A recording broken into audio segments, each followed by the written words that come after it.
Welcome to the Master Course in High-End Blocking and Staging. Over the next 6 DVDs, our goal is to develop an all-inclusive language of camera work. In this entire course, we're blocking in 3D. 3D is really the ideal environment for experimenting with camera work because it brings a level of clarity to the blocking that we could never get from live action. And without having to wrestle with diagrams or storyboards, we immediately get to see the result of every technique. The green objects are cameras. Lock cameras simply hang in the air at lens position. Tracking and craning is shown with a rig, which we'll look at on volume 3 and 4. In the animations, we'll see all cameras that are in a scene simultaneously, although it's rare to shoot more than 1 or 2 cameras at the same time. The camera with a green field of view is the active camera. As we cut to another camera, we're seeing that camera's field of view instead. Throughout the course, we're blocking with mannequins or models. Models are not just the most patient actors to work with, they're great for blocking because they're completely expressionless. As we work with camera moves and the body language between the characters, all emotional impact must be coming from the camera work and not from the actors. By separating the camera work from the acting performances, it becomes extremely clear how we attach thoughts and feelings to the characters and how integral camera work is to creating emotions on screen. This course is an ambitious undertaking that is created with the highest goals in mind.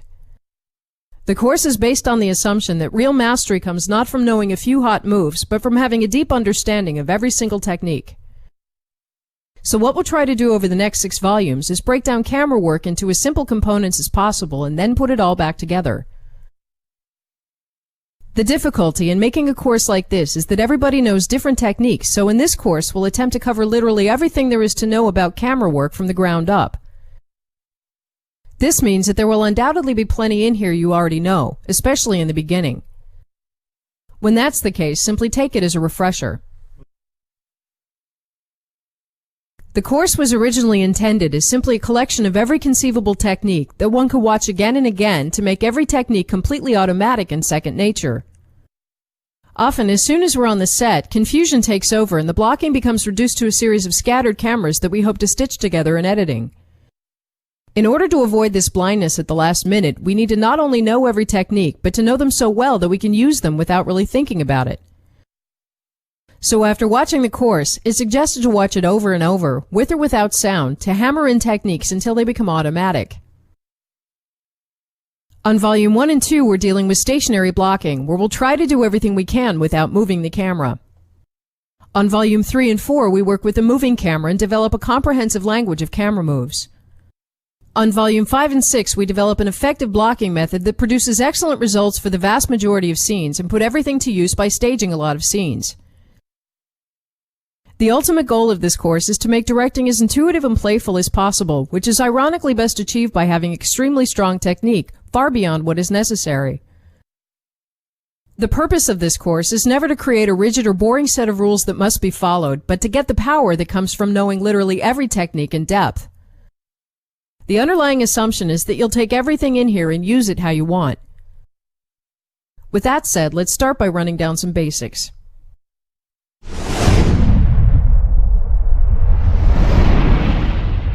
During the next number of chapters, we'll go over some basics of composing shots. Starting with shot sizes, the various sizes go by names that are meant to make them easier to communicate. The full shot includes the feet in the frame. The medium full shot is a tighter full shot that crops around the knees.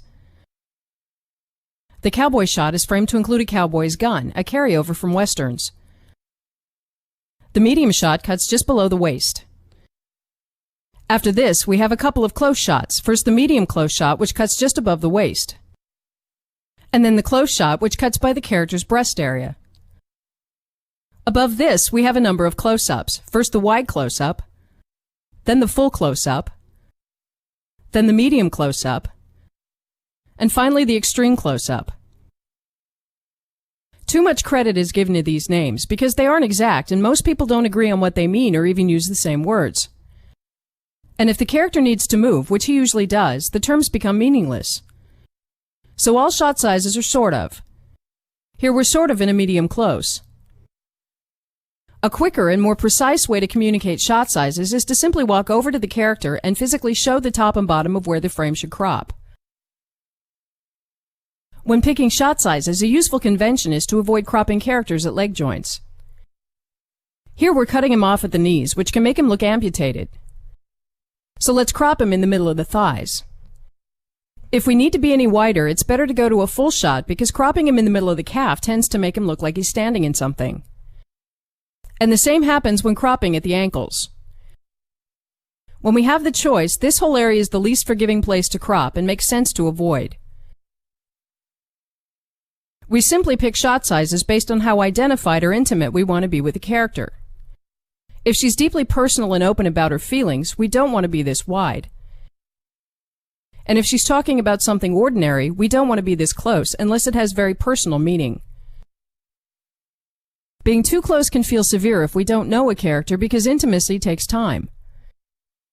In the course of a story, we start out not knowing the characters, so in the beginning we'll lean towards full shots and medium shots, moving on to closer shots. As we gradually get to know the characters, we can better accept going closer without feeling forced. We can then save extreme close-ups for late in a story where our relationship with them has become personal. Moving out from full shots, we become less and less intimate with the character. As she gets smaller in the frame with more space around her, she begins to appear lonely or insignificant. To quickly run down the basic shot types, this is a single shot. This is a two shot. This is a three shot. And so forth. An insert is a close-up on a part of the scene. A POV, or point of view, is seeing the scene from the character's perspective. The most basic dialogue setup is two matching over-the-shoulder shots, and two matching close-ups, and all two cameras on each character. The technical names for these pairs are internal and external reverses, because the close-ups are inside the space between the characters, and the over-the-shoulders are outside. A normal editing pattern is to cut between the external shots, and then at some point as we get deeper into the dialogue to move in and cut between the internal shots. If we want to become less personal again, we can go back to the external shots. We can easily have different shot sizes on each character. Here we're more identified with the woman, and less with the man. If we turn that around, we're now more identified with the man and less with the woman. Another way to control our level of identification with the characters is with our distance to the eye line. With the camera out here, we're very far away from the eye line and more detached from the dialogue. As the camera gets closer to the eye line, we become more involved. The further we are from the eye line, the more objective and impersonal the shot is. As we get closer to the eye line, we become more involved, saving rubbing against the eye line for very personal scenes. An elegant technique can be to place close-ups closer to the eye line than over the shoulders. So starting at an over the shoulder that's further away from the eye line, as we cut close, we're also moving closer to the eye line and becoming more personal. With several cameras on a character, the shot sizes need to be different enough to avoid a jump cut. Here the cameras are too similar. As we cut from the wide camera to the closer camera, we get a jolt because the shots aren't different enough. So let's make the wide shot wider. Starting in the wider shot, the cut is smooth because we understand it as a cut. Cutting from shot sizes that are very different can also be jumpy, but doesn't come across as a mistake. Starting in a very wide shot, the cut close is startling but still makes sense visually. It's fine to place cameras on a character at different angles. But as shot sizes need to be different enough, so do angles. If we're cutting to a camera at only a slightly different angle, we get the same type of jump as before. The rule of thumb is that shot sizes or angles should be at least 20% different, but that's a little on the low end. Master shots have several meanings. The first is a wide shot that records the entire scene. So we'll start the scene in the master, then cut to the external shot on the man, the internal shot on the red woman, and the external shot on the blue woman. The women walk out, and we cut back into the master as he remains alone in the room. We can place the master anywhere we want as long as we stay on the same side of the action as the other cameras. But we have potential continuity problems cutting back into a master because the actor's performance has changed during the day, which is easier to hide in closer shots. It's also a waste of film and the actor's energy to shoot masters that we're only going to use at the beginning or end. So instead of shooting long masters, which is the convention, let's treat it as simply another wide shot and concentrate on the part we know we want to use. The second meaning of a master is a camera at a right angle to a reverse shot setup. If a POV is seeing the scene in the first person, an over the shoulder would be seeing it in the second person. A right angle master is then the third person. In editing, much of what we're doing is controlling how we're identifying with the characters. It can be very useful to have a neutral camera that detaches from them both. The third meaning of a master is a carefully choreographed camera that moves through the scene as the action envelops it. In this shot from a later chapter, we push into the scene as characters and extras weave around the camera. Here we're counting on the master being the main and perhaps only coverage for the scene.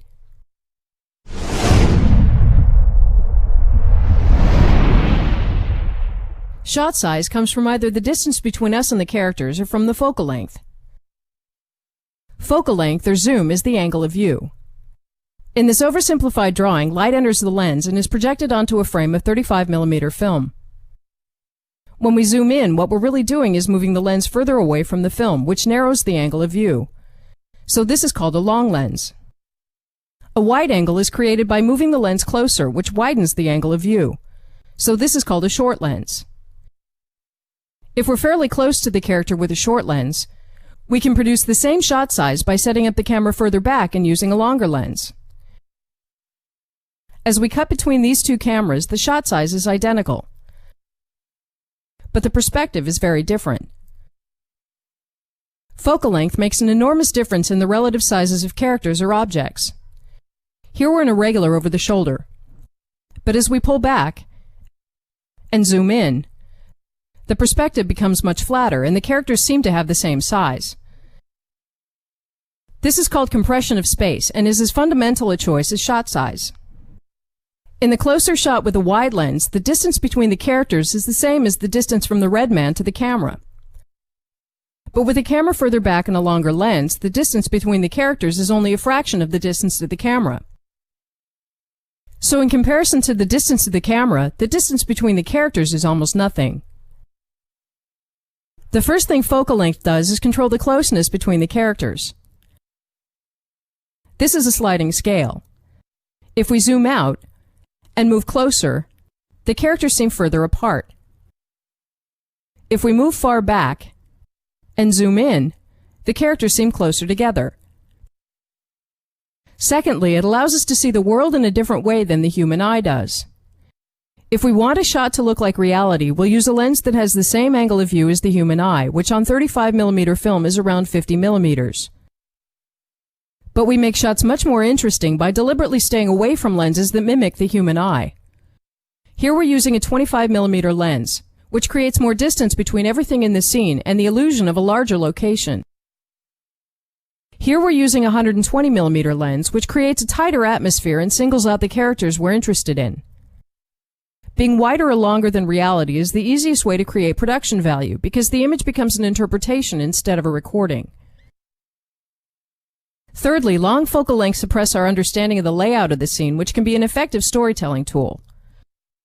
Here we're using a regular lens, and it's very easy to make out the spatial relationships between the characters. Here we're further back using a 200mm lens, which flattens the perspective and makes the layout of the scene harder to understand. This either makes the situation more disorienting, or it makes us single her out in arbitrary surroundings. Disorientation is sometimes a goal because a scene loses its mystique as soon as we know the entire layout. In choosing focal lengths for normal dialogue, a regular lens tends to create too much difference in size between the characters. If we pull back and use a longer lens, the sizes of the characters even out more, and the atmosphere becomes more intimate. So the over-the-shoulder is really out here. In close-ups, a regular lens can put us uncomfortably close to the character, and it can feel like we're shooting up her nose. So we'll again make the shot slightly longer from further back, giving us a flatter perspective and a more forgiving shot. Cutting back and forth between the two versions, the difference in perspective is very clear. This puts the close-up by the blue woman's shoulder, so we'll sometimes need to cheat her position. Cutting between cameras that have very different focal lengths usually doesn't work well. As we cut from a regular lens to a long one, the mood changes very abruptly, which is more apparent in live action than on a simple 3D set. As we pan with the characters in a very tight shot with a long lens, the cut to a regular lens seems strange because we're cutting from a compressed and intimate shot to an ordinary one. The exception to this is that shorter lenses come more naturally to wider shots because we want to capture more of the scene. And longer lenses come more naturally to closer shots because our goal is to become more involved. So going from a master that might be a 30mm to get more of the scene, the cut to an 80mm close-up doesn't feel like a sudden change in focal length because it happens for a reason. It's really not necessary to go around thinking in millimeters, except to remember that 50mm is about the same as the human eye, that higher numbers are longer and lower numbers are shorter. But it's useful to notice that the angle of view skyrockets as the lens becomes shorter, so there's an enormous difference between a 20mm lens and a 10, but almost no difference between a 190mm and a 200.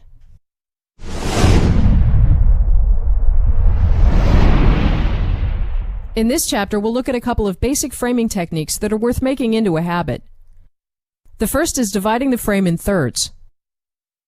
In this external shot, there's given no priority to any character, and we're spending a good portion of the frame shooting the back of the man's head. So let's divide the frame into thirds, and give 2/3 to the woman and 1/3 to the man. We'll do the same in the matching reverse. As we cut back and forth, the character in focus has the major part of the frame. In close-up or internal shots, we'll again give 2/3 of the frame to the character in focus, but instead leave 1/3 of empty space in front. As we cut back and forth between all four cameras, the framing is balanced. Dividing the frame in thirds is a carryover from paintings and is not as much a rule as a helpful guideline to create pleasing framings. Placing characters at the center looks like a vacation photo because the only goal is to get a picture of the person. Framing in thirds, or at least placing the characters off-center, is instantly more picturesque. But since we're keeping the characters off-center, let's look a little more closely at the effect of which side of the character we put the empty space on. First of all, characters seem more open or available when they have more space in front of them. If we frame her like this instead, the frame cuts off her personal space and we're not being let in. Here the frame cuts off the man's space, so we're again not being let in. If we frame him like this instead, he might be turned away from the other character, but we're being let into his space. That's one way to look at it, but another way is to see it as if we're framing either for the shared space between the characters or for the private space behind them.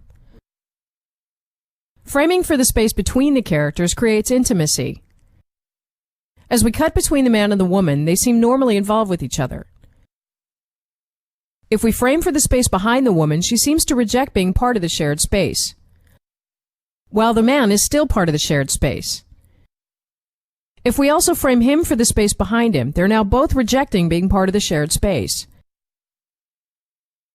Directing whether we're framing for the space inside or outside the dialogue can create very effective emotional statements. Center framing works best when a character is supposed to be head-on and own the frame. Here the man is very direct in center stage, so the most meaningful place to put him is dead center. Another good reason to place a character in the center is when he's a neutral third party. Here we're cutting between the women, and each have part of the shared space in their shot. As we cut to the man, he's equally part of both their spaces. Vertical framing for characters simply involves keeping a bit of empty space above the head. As we get closer, we'll have less space above her head than in wider shots. In close shots, it's more a matter of where to place the eyes. Here it can still work to frame in thirds, in which case we'll place her eyes on a third line. The concern is visual gravity. If we put too much space above the characters, the framing can seem too light. If we put too little space above the characters, the framing can seem too heavy. A little bit of space tends to feel at ease. Here the frame is top-heavy. By having the contents gravitate towards the bottom, we get a more relaxed and settled framing. Another factor in framing is perspective. There's lots of theory on perspective, but to make a long story short, leaning lines in the image create a sense of depth. Here the angle on the boxes causes plenty of leaning lines, both into the depth of the frame and also over on the left. If we instead move over here, we're shooting flat against the boxes, all the lines are completely horizontal, and we have no sense of depth. So shooting flat against any surface is something to avoid when we can. Lines in the image create perspective when they're moving towards a vanishing point. Here the vanishing point is inside the frame, which creates the hardest perspective. A more relaxed perspective is created by placing the vanishing point outside the frame, causing the lines to lean in that direction. So if we want to shoot a dialogue scene between these two rows of crates, this way of setting it up will give us almost no perspective. Since the cameras are not angled completely flat on the crates, we're getting a bit of perspective, but only a little bit. However, as we rotate the entire setup to get more perspective, we're running into a typical problem. One of the cameras now has more perspective, but the other one is shooting directly into the wall. In this scene, an obvious way to get perspective in both cameras is to place the characters parallel to the crates. Now we're getting perspective in both shots. Another convention from painting is that perspective lines guide the eye through the frame. Here the lines lead us towards the man. Nothing makes this clearer than placing the character dead center in the frame with all perspective lines symmetrical around him. Since photography is about forcing a three-dimensional world onto two-dimensional film, it's important that we do everything we can to retain a sense of perspective. If we take out what creates the perspective lines, we remove any sense of depth. One last consideration is where to place the horizon line, which is the ultimate vanishing point. Not all shots have a clear horizon line, so it doesn't always apply. But when there is one, the photographic convention is to place it on one of the vertical thirds, either here or here, depending on what's important in the shot.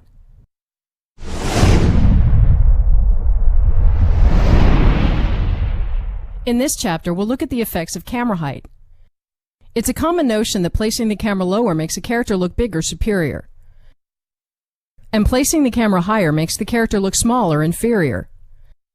That's generally true, at least when we're around eye level. Placing the camera much lower, we understand it as being low, so we don't perceive him as necessarily being big, but instead perceive it as a creative choice. Shooting down on characters, we understand our higher vantage point, so it doesn't make them look small. Instead, being higher up causes us to detach from the scene. In this angle, we're completely aloof. Let's look at a couple of important considerations when choosing a camera height. The first is that if the set doesn't have a ceiling, it's very easy to shoot off the edge of the set. If we planned a shot like this, but not asked for a ceiling, it's too late to put one in. Here, one solution is to shoot it where the ceiling is not an issue, maybe closer to a wall. We're looking at this because shooting upwards can produce problems that don't show up until the last minute, so we need to plan ahead. When we're outdoors, exposure is an issue. Shooting against the sky, which is much brighter, it's very hard to get good exposure on the character. If we expose for him, the sky burns out completely. If we put more light on him to balance the exposure, he can have trouble keeping his eyes open. Here we may want to shoot it in front of something less bright or something we can control, which of course is easier to find if we stay at eye level. Secondly, we need a reference to really know that we're high or low. Here we're above eye level. As we move to waist level, the perspective change on the man himself is unremarkable, and we're actually judging our height by the position of the far wall. As soon as we put in something to cause perspective lines, we get a much clearer idea of our height. Moving back to eye level, the perspective tells us much more than the elevation itself, so the more perspective we can create, the more we get out of choosing a height.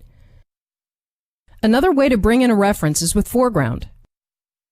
As soon as we put the woman in the foreground, our height is 10 times as clear. As we move to around eye level, the thing to notice is that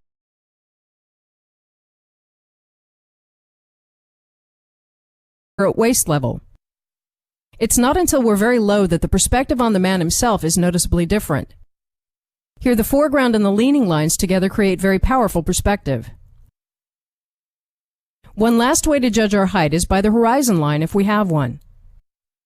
If we're looking up on her, the horizon line will be lower in the frame. If we're looking down on her, the horizon line will be higher. The effect of this is that when the horizon line is above the eye, she appears submersed or suppressed.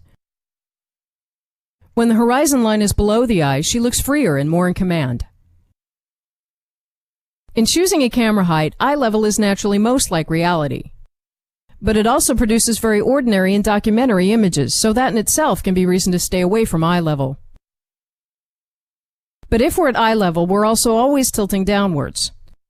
Here we're at pure eye level, but in order to put our eyes higher in the frame, we have to tilt down a little.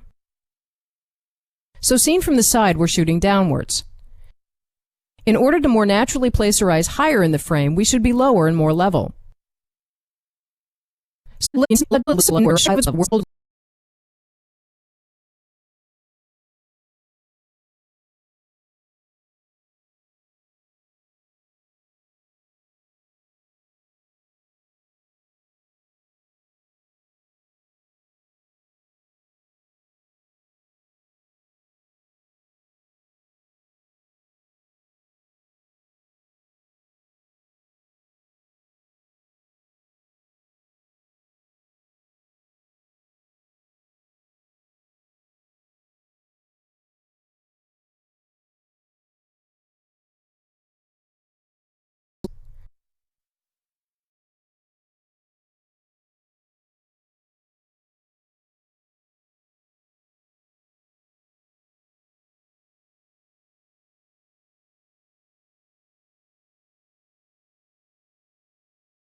Both is to place the camera halfway in between eyeline and level. This lets us be part of the dialogue without having to do hard angles. Perhaps even more useful in close shots, it allows us to be fairly close to the eyeline without making one character superior to the other. There's nothing that stops us from mixing heights. Here we're shooting hard up on the man, but we're level on the woman, so she seems relaxed and detached from the conversation, while he takes it more personally. Here we're shooting level on the man, but down on the woman and close to the eyeline, so she's more directly affected, while he's more detached.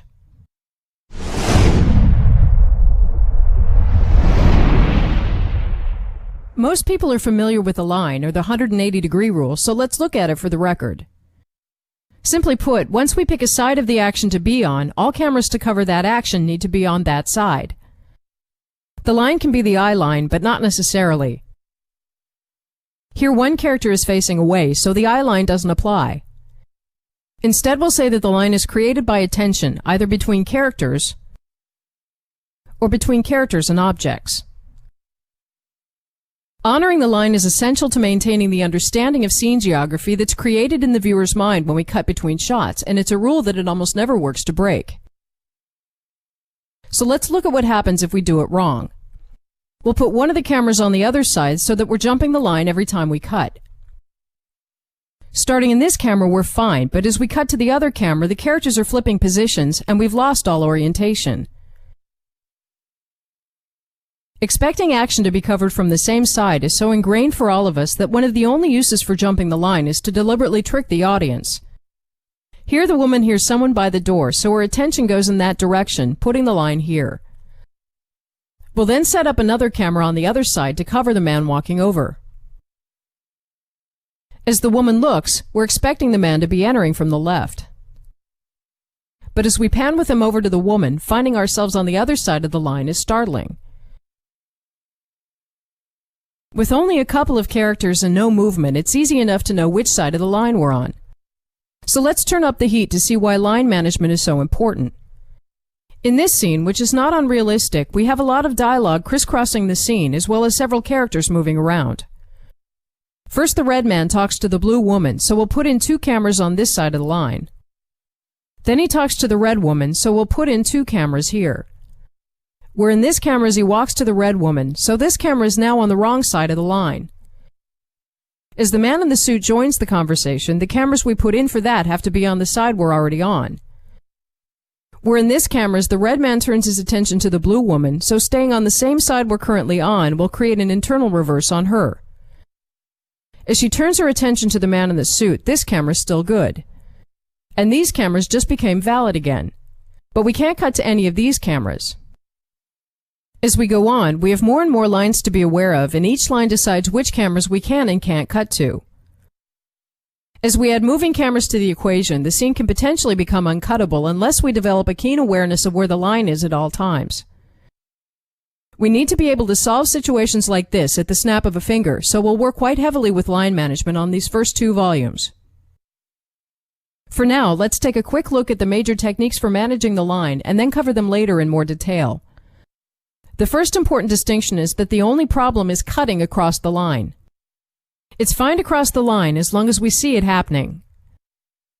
There are really only two ways to see a line cross happening, either by moving the characters or by moving the camera. As the man walks, he takes the line with him and the line crosses us. Most character movement forces line crosses, which in turn decides where other cameras need to be, so unless the scene is extremely simple, this is something we need to deal with. The other way is by camera movement. Anytime we do a camera move, it's very likely that we cross a line in the process. Here we're simply tracking across the line. It's important to be aware of which side of the line we end up on, because it would be impossible to cut to any camera on the other side afterwards. Often both happen at the same time. As we track with a man over to a right-angle master, he causes a line cross as well as us. Or here, as the woman walks to a new mark, we help with a line cross by nudging in the other direction. An important technique that allows us to cut across the line is called hinging. In this scene, we have two sets of dialogue, first between the man and the blue woman, which is covered in these two matching reverses, and second between the man and the red woman, which is covered in these two reverses.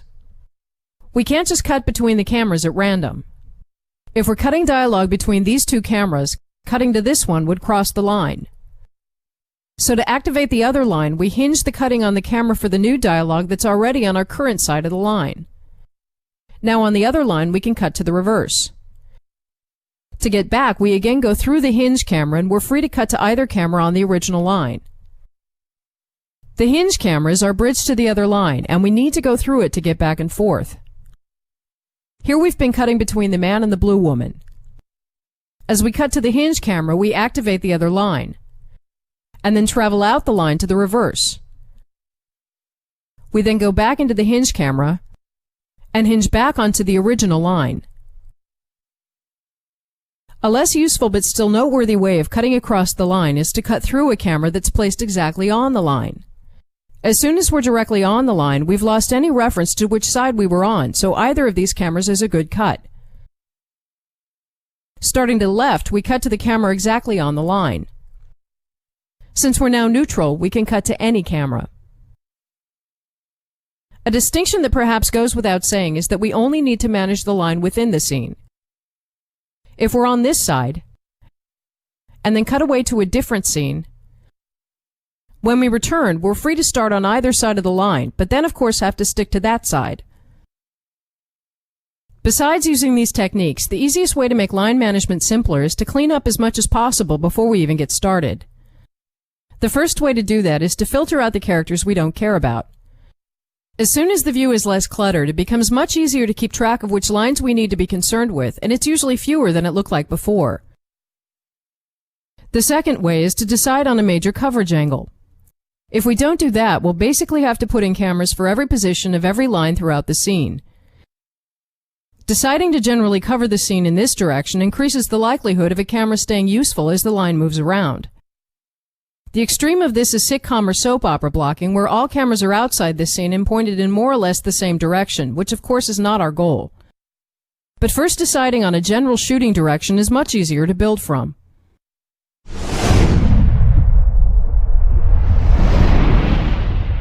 Getting coverage is the process of putting in cameras for everything we're interested in or might be interested in when editing. The simplest form of coverage is to start a scene in a master to establish geography and then put in cameras for everything we know or suspect we'll need in editing. Here we're covering the characters, but we could also pick shots for the phone, for body language, or for any other part of the scene. Starting in the master, every subsequent cut is really an insert on part of the scene. As we cut between the characters, we're depending more or less on the scene geography we got from the master. If we hadn't done a master, their locations and relationships could be hard to work out. But covering a scene as inserts of a master can make a scene seem more stitched together and less fluid. Still, it's a very normal way to get coverage, though perhaps not the most interesting. The step up from this is to add 2 shots, 3 shots, and reverses to get variety and to quickly shift perspective or scale to the parts of the scene that are interesting or important at the moment. But as we start doing combinations like this, it's clear that we could easily cover the scene in 100 cameras, at the same time wearing down the actors and shooting rolls and rolls of film we'll never use. So let's look at some tools to narrow down the choices. In placing cameras for dialogue, the number of cameras we need first of all depends on the length of the scene. If the scene is long, we need more shot sizes to keep it interesting and to tell a story in editing. If it's short, we can get away with only a couple, and having lots of shot sizes can actually be distracting. It's a common conception that reverse shots have to match. But this is really an unnecessary creative limitation, so let's take complete liberty in staging this scene. We'll start by leaving one external reverse intact, but placing the other one much lower. You be the judge of what it means. Perhaps that the further distance from the eye line gives us a more secret and individual angle on him, but it cuts just as well.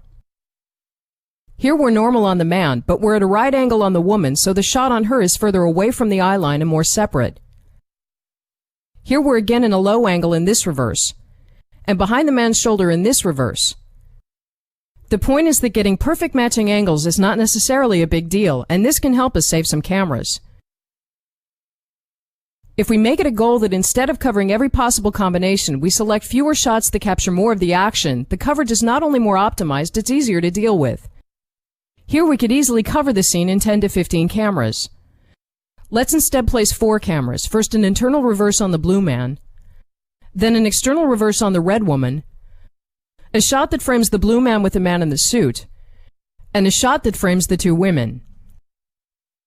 This is extremely compact staging.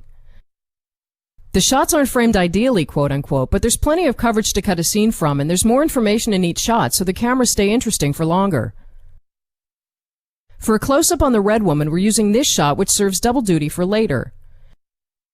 To include the man in the suit, we're keeping the blue man in the foreground as well. For the blue woman's dialogue, we're using the same shot as before, keeping the red woman in the foreground. The scene cuts just as easily as if we were covering it by the book, and it might in fact be more interesting. A powerful way to select shots is by grouping characters to emphasize relationships. By grouping, we show who's together and who's not, which brings meaning to the coverage. In this scene, we're in a negotiation. The man in the suit is a businessman. The blue characters are a married couple. The red man is the attorney for the businessman, and the red woman is attorney for the couple. Since we're in a negotiation, that first of all creates two very clear groups made up of each team on opposite sides of the negotiating table. So let's start by framing one camera for the businessman and his attorney, and another for the couple and their attorney. Cutting between them, we show the members of each group together in that group and opposite the others.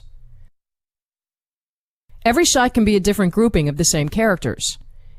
If we want to show the couple as a unit, we'll make them into a group for this shot. If the blue woman and the attorney have a small exchange, we'll make that into a group as well.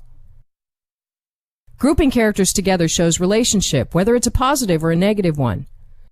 Let's say that during the negotiation, the businessman begins revealing a secret he knows about the blue woman. That creates a relationship here, which we'll cover in two over the shoulders. The blue man is disheartened to hear the truth, so let's create a shot to group him by himself. Let's create another single shot on the businessman as he enjoys his victory. Grouping to show relationships is not a law, because sometimes we just want a three-shot if that's where the action is. But it can be a helpful and quick way to get meaningful coverage in fewer cameras. After the opening, we'll cut between the group on the couple and the group on the businessman. At some point, the blue woman consults the attorney. Meanwhile, the businessman and the blue man continue the negotiation. The blue woman comes back with a remark. The businessman then turns his attention to her and begins revealing a secret she hasn't told her husband about. We go back and forth for a while. The couple's attorney objects, but the truth is out, and we cut to the blue man as he takes it in. We cut to the businessman as he enjoys his victory. We could go on and create as many relationships as we need, maybe some bickering between the attorneys. But the important thing is that instead of having covered the scene from every conceivable angle and hoping to work out the meaning later, we've chosen the meaning going in. We don't cover everything, and we don't need to.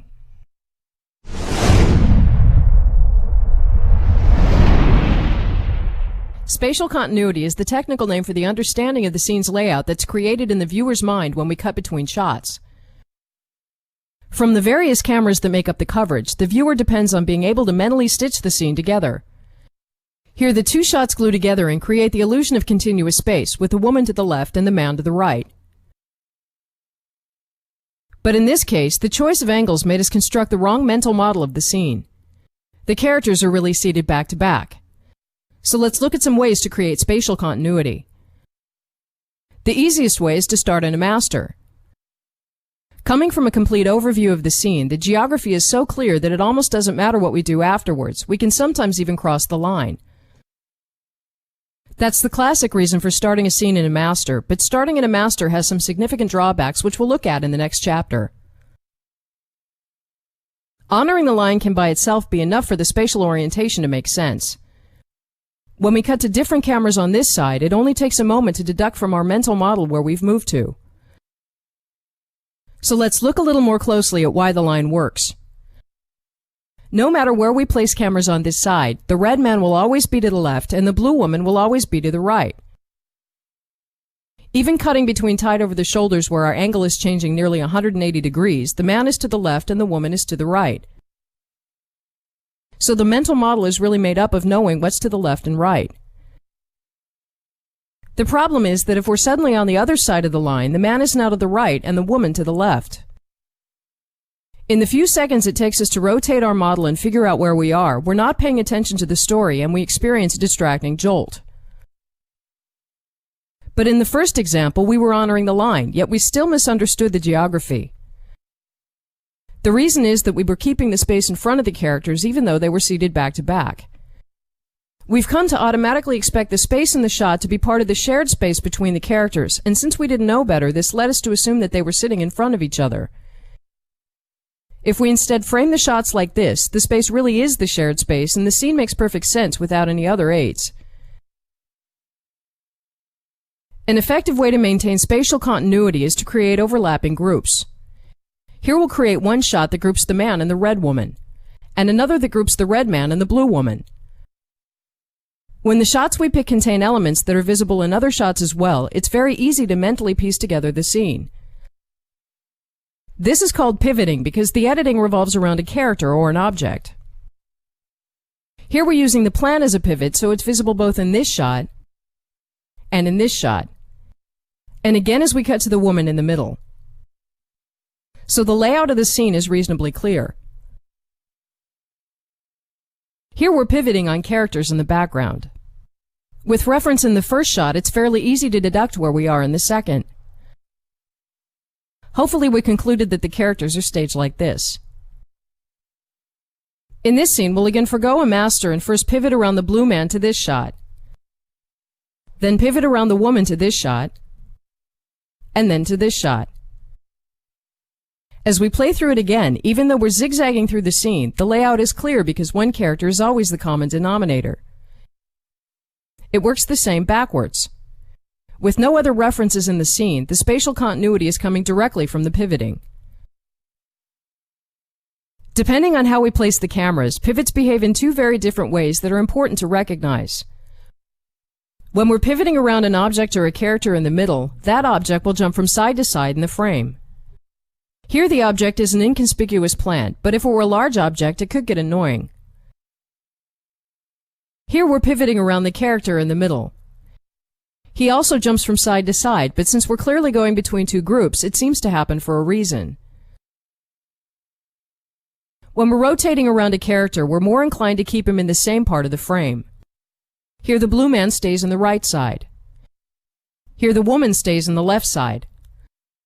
When we have the choice, it's better to have the character stay in the same part of the frame because it takes less effort to make sense of. Returning to the discussion on hinging, a hinge is nearly always also a pivot. Starting on the first line, as we hinge onto the second line, the man stays in the same part of the frame. After having traveled out the second line, we're back in the hinge camera. As we hinge back on the first line, we again pivot around the man. On our way back, the line is here, so pivoting into this camera is technically a line cross. However, since we're pivoting on the man, the cut is smooth enough that it really doesn't matter.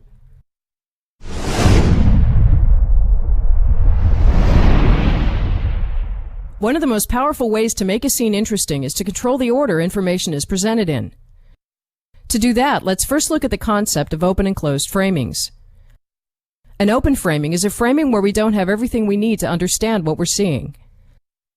The real story, the key information, lies outside the boundaries of the frame, and we're only seeing a small part of the bigger picture. That immediately makes us ask questions like, where are we? What are the papers scattered on the table? And whose hand is this? By suppressing that information for a short while, we pay more attention. A closed framing is self-contained. The entire story is within the frame, and we have everything we need to understand it. So if an open framing creates questions, closed framings create answers. As soon as the cat's out of the bag, we can't go back to an open framing and expect the same sense of mystery and curiosity. Everything is now just an insert. And the long, slow reveal from before has now lost most of its punch because we already know the larger whole it's part of. Anytime we can make a scene move from open framings towards closed framings, the scene as a whole becomes more interesting than if we do it the other way around, and it's a very effective habit to develop. On a slightly larger scale, the logic of open and closed framing is key to deciding the cutting order of shots in a scene. Here we're starting on a single character, and we don't know that this is an open framing until we cut to reveal another character also in the scene. A classic comical trick is to play on assumptions, as here where the man is talking about something deeply personal, so we assume that he's maybe with a therapist. Cutting to reveal him in the center of the boardroom of a Fortune 500 company completely changes the meaning. A master is usually a very closed framing, and while starting a scene in a master works wonders for establishing geography, it eliminates any visual mystery right off the bat. But we don't need masters per se, because all we want is for the internal geography between the characters to make sense, which we can easily achieve by honoring the line or by creating overlapping groups. Masters work best for scenes where we need to deliver a lot of information quickly because one glance conveys the whole situation. A master or closed framing also works great to wrap things up, for instance after we've been covering intimate dialogue in close shots. We then cut to a wide shot to close the scene. But regardless of whether or not we use this to control the order of information, open framings tend to simply be more interesting because they create the feeling of shooting a small part of a world that's much bigger. Closed framings, on the other hand, give the feeling that the world has a definite size. In this scene, we're restricted by the size of the set, and whether we're on a soundstage or on location, the edge of the set is a realistic concern. So the tendency is sometimes to just barely squeeze the action into the set and cover it in the widest possible shot to capture the whole available scene. But after a while, we begin to feel confined, as if the world ends just to the left and the right of the frame. Which is true. The slightest pan reveals the edge. This often makes a set look like a set. What we really want is the feeling of a world that extends infinitely beyond the boundaries of the frame and where we're simply capturing the part that happens to intersect. So if we resist shooting the set as a whole and we stick to more open framings, we of course don't get to see all the production design, but the characters become much more part of a real environment. But this doesn't have to exclude wide shots. We just have to make it appear that the world continues outside the frame by having the surrounding environment spill into the frame.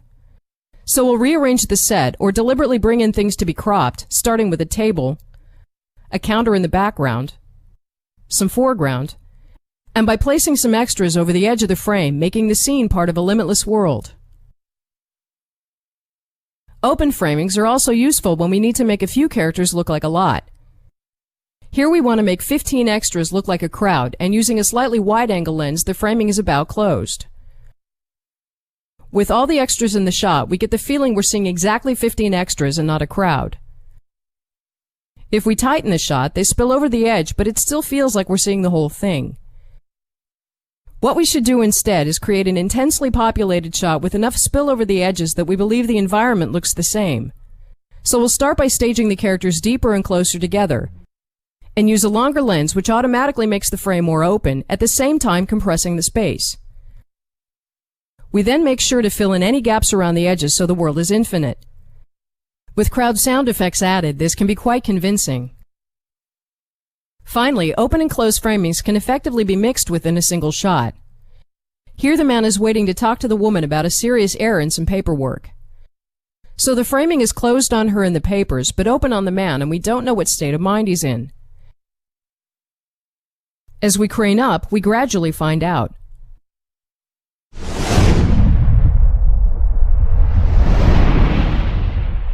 In the next number of chapters, we'll run down some simple geometric shapes to align cameras and characters by.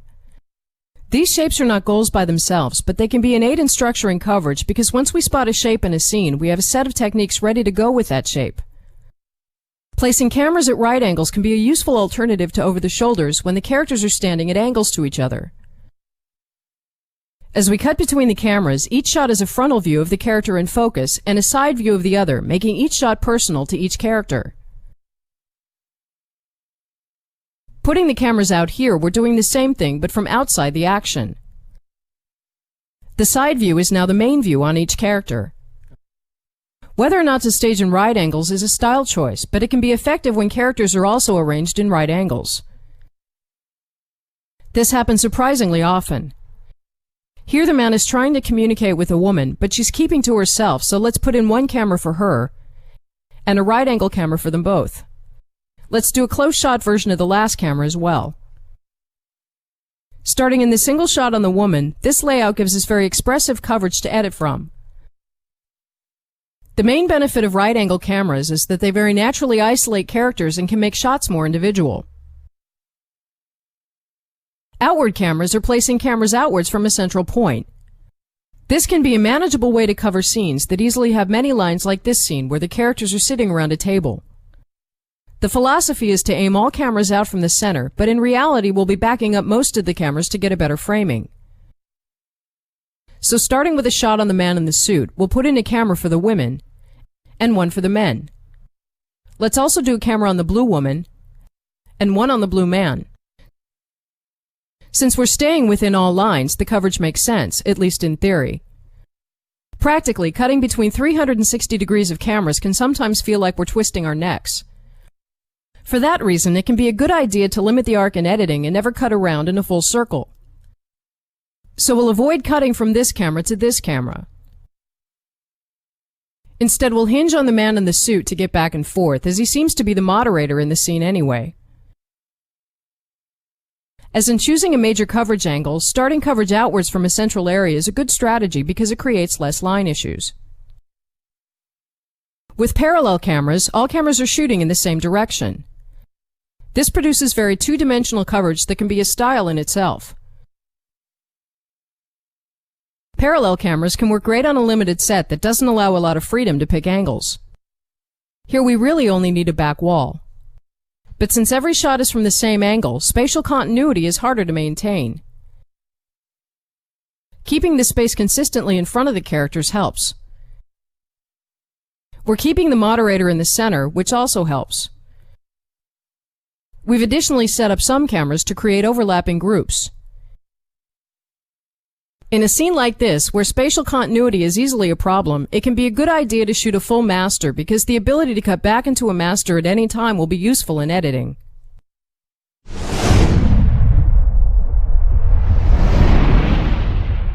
Character arrangements often naturally fall into shapes that resemble letters of the alphabet, like I, A, L, U, and O. It's sometimes considered a rule to actually stage characters according to these shapes, but that can sometimes seem staged. Our goal here is merely to have a library of possible camera plots ready for when we find ourselves in shapes that are close to them, which happens often. The eye shape is the simplest one and has the characters arranged in a straight line. Two-character dialogue is often automatically an eye shape and is easily covered in a selection of reverse shots and perhaps a master. When more characters are added to the straight line, the best approach is to think in terms of creating various groupings and pivoting on certain characters to help glue the scene together. So let's create some groups starting with a 3-shot here and a reverse 3-shot to match. Let's also create 2 over the shoulders here for dialogue between the woman and the red man. At some point the woman turns and we'll set up 2 reverse shots for this dialogue as well. Let's also add a close-up on her. We've set up the camera so that the woman can be used as a pivot. As we cut between the closer shots, she's the common denominator between the 2 major groups. It's a matter of taste how much coverage to add. This scene is overcovered as it is. There's no formula for which groups to create because it depends on what the scene is about, but the sooner we can make the selection, the less we'll have to shoot. The shape is the same regardless of which way the characters are facing, so if we face them outwards, we should be able to use the same coverage with no change. Here we're first cutting back and forth between the reverses in the first group. We pivot on the woman as we go to the second group, and the other reverse. The eye shape appears within most other shapes, so anytime we want some local coverage, we can treat that part of the scene as such. Here the 3 lined up characters are an obvious eye shape, so we'll go in and create some subgroups of the parts of the conversation that we're interested in. Whether or not to deliberately stage in a shape like this is optional, but doing so makes planning shots extremely easy. Here 2 characters are together and 1 is at a distance. Still, we place them in a line to make coverage very straightforward.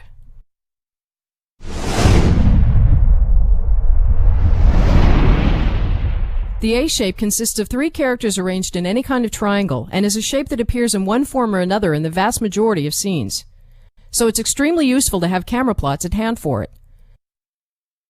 The easiest way to cover this is as a series of reverse shots in various sizes, starting with an external reverse covering all 3, and a matching reverse here. Let's also do an internal reverse on the woman, an internal reverse 2-shot on the men, and a close-up for each of the men. For now, we're really only using 1 line, and since all the cameras are on the same side, we can cut freely between them. The only 2 cameras that don't cut well together are the close-ups on the men because they're nearly identical. We're trying to detract attention from this by having the background be different in each shot, but it's still a fairly jerky cut. Simply bridging the cut with a different shot solves it. So we're basically covering it as regular dialogue, except one side has 2 characters. But we don't have to be stuck on one side of the line. If the men are to have dialogue, we'll put in a reverse pair for that, which creates another line here. This camera is easy to get to because it's out with the other cameras, but cutting to this camera could cross any number of potential lines and we need to hinge in and out of it. Starting in the original cameras, the most logical choice is to hinge through the reverse that's already on our side of the current line. As soon as we've cut through it, going to the far camera seems logical.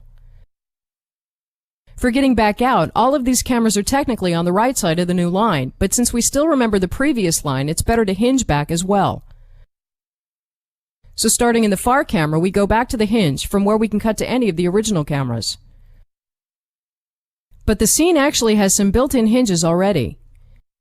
If we forget about the woman for a moment, both the internal two-shot on the men and each of the close-ups are already in a master relationship to the second line. So if we're coming from external dialogue and we want to go to the far camera, the two-shot could be just as useful a hinge. An issue here, though, is that in this shot, the line we're coming from is still fresh in our memory, and we'd need to wait a little as we get used to the new line before cutting to the far camera. So using the near reverse to hinge is still the better solution.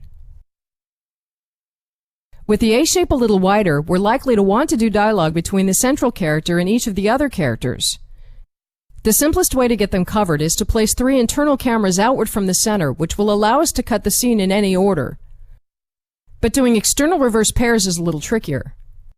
We'll first put in a pair for the red man and the woman.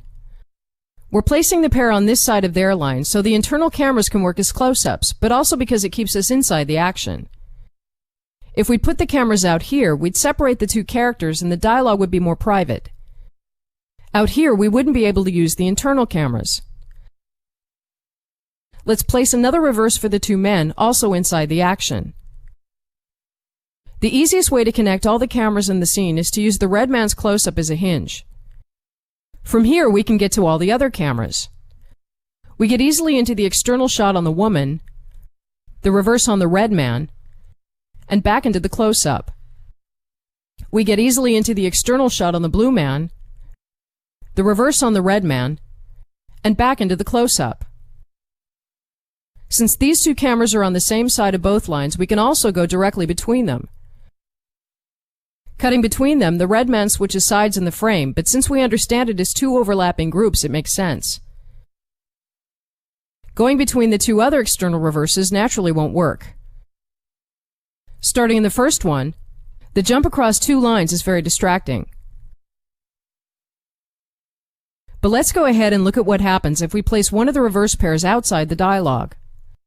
Here we have almost no way to get into these reverses, so this camera is the only choice for a hinge.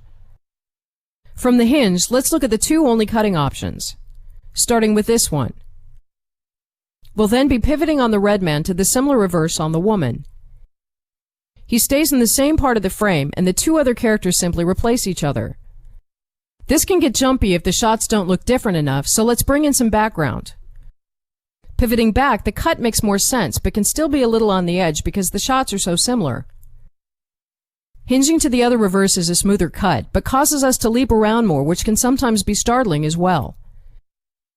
As we go from one reverse to one on a different line, we're still pivoting on the man. There's no preference here because both work, and it's a choice we can make in editing. Our only concern when shooting is to make sure to build in a hinge. If we want some master coverage of the A shape, a thing that works great is to place one line straight down the center and position the master on it, and also a mirror on the other side. Cutting back and forth, both cameras are exactly centered, and each shot is a mirror of the other, which can be interesting coverage by itself. But the beauty is that just as with a close-up on the man, we can get to and from any camera in the scene from these masters.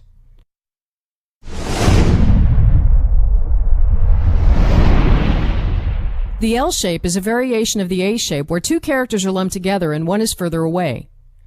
Given everything we've already looked at, this should be extremely easy to cover. With the main conversation being between the women, we'll put in two reverses. They're on this side of the line to be nearer any conversation with the man.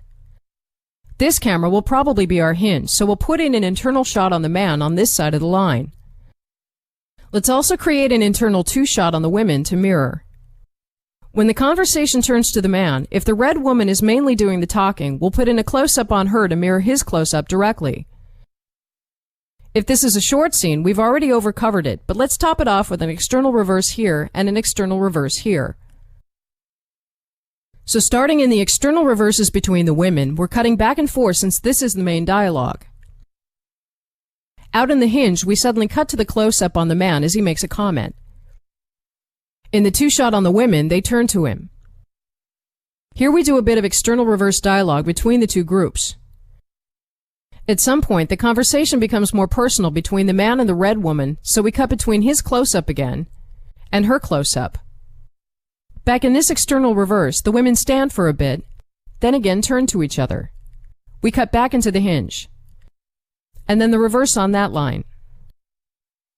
Back in the hinge, we cut to the man's close-up again for a silent reaction. With the L shape, let's introduce a unique way of cutting across the line. Since the L shape closely resembles the A shape, the main difference is that the dialogue centers around two characters with a third occasionally participating, in this case the blue man.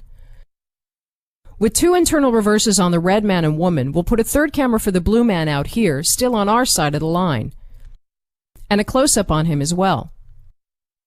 Obviously, we'll be able to cut between these three cameras, bringing in the blue man with this camera. Using that as a hinge, we can cut to the close-up, back into the hinge, and out to the reverse dialogue. That's doing it by the book, but the unique thing about this setup is that we don't need the hinge. Starting a reverse dialogue between the red man and woman, we'll be skipping the hinge and cutting straight to the close-up on the blue man. As we cut, it makes just as much sense as it would have using a hinge, even though we're jumping the line. Cutting back into reverse dialogue, the blue man was looking at the red man, so we'll cut back to him. The reason it works is that in the close-up, we really don't know how far back we are. We could produce almost the exact same shot by being back here with a longer focal length. So even though we're jumping the main line, we don't necessarily know it. This is useful because it allows us to do close-ups on all the characters on the other side of the line. Here we're again cutting back and forth in reverse dialogue between the red man and woman, but the close-up will be on the blue woman deeper into the scene. We cut to her for a comment, but the close-up is likely to be perceived as being on our side of the line. Even if it isn't, it's close to being legal, and if we've previously established geography with a master, we'll get away with it. This technique doesn't look pretty on paper, but it works and is invaluable when we're dealing with a lot of characters.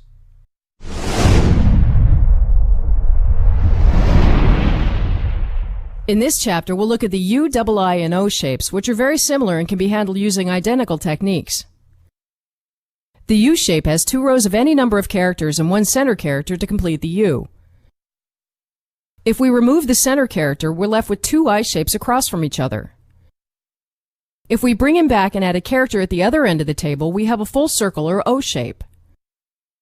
The main difficulty here is that we're dealing with a lot of characters, and with dialogue crisscrossing the scene, we need a way to manage what is easily a very complex scene. A thing to notice is that it's generally easier to cover the scene from inside and outwards. If these three characters are having dialogue, this creates three lines, and staying within them we can cut back and forth as we please. As soon as we move outside and do over the shoulders, we'll be crossing lines in every cut, and we'll have to work out a plan for hinging. A second thing to notice is that with a master of the scene, getting coverage and managing lines becomes much more forgiving because the geography is fresh in our minds. And if we later find ourselves entangled in lines or have lost orientation, there's no faster way to get out than with a master, even if it means crossing a line on the way out. A third thing to notice is that doing groupings that include more than one character is much better than doing single shots on each character. Not just because we have less cameras to shoot, but because overlapping characters and scenery make spatial continuity easier to maintain. This means that even if the red man is mainly doing the talking, we frame the shot to include the extra next to him, and this will also be her shot if she has dialogue. A last thing to notice is that the dialogue is usually between very few characters and the rest function as extras. So if we remove the others, we can easily cover the scene using techniques we've already looked at. Here the dialogue centers around the man in the suit and the blue woman, with occasional comments from the others, so let's try the line-crossing L shape we looked at in the last chapter. We'll simply put in two reverses for them, a master, an insert on the blue man and the red woman, and an insert on the red man and the surrounding extras.